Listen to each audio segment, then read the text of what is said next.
La protezione civile si vede anche nei media, nei giornali, in emergenza. Si vedono le divise colorate dei volontari, le divise delle forze dell'ordine, dei funzionari di protezione civile, ma in effetti il lavoro dell'emergenza è un lavoro che deve essere preparato, organizzato prima.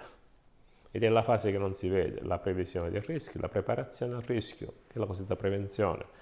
È quella forse che manca in Italia perché siamo presi tutti dall'emergenza, ci muoviamo solo quando c'è effettivamente un'emergenza e spesso il cittadino è distratto da altre cose e non riesce a fare, anche le istituzioni non riescono a fare la prevenzione che sarebbe necessaria. Però ecco, la prevenzione si può fare a livello cartaceo con la pianificazione che deve essere fatta con individuazione dei rischi, ma deve essere fatta anche in modo concreto. Oggi si riesce a fare una buona previsione, ad esempio nel settore idrogeologico grazie alle previsioni meteo. Abbiamo delle previsioni meteo piuttosto ormai attendibili, con le quali si può quindi capire quanta pioggia cadrà. Chiaramente il rischio non è proporzionale alla pioggia, perché a seconda di dove cade la pioggia il rischio può venire o meno, dipende dalle condizioni del territorio, dipende dalla fragilità del territorio, se è un terreno franoso, se è un terreno asfaltato, se non riesce a drenare l'acqua.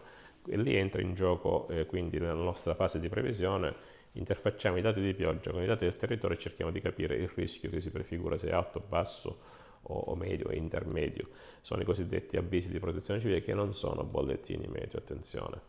Questa è una fase di previsione del rischio e nel momento in cui dichiariamo l'allerta rossa prepariamo le strutture di protezione civile a rischio e anche i cittadini, quindi anche prevenzione non strutturale a rischio.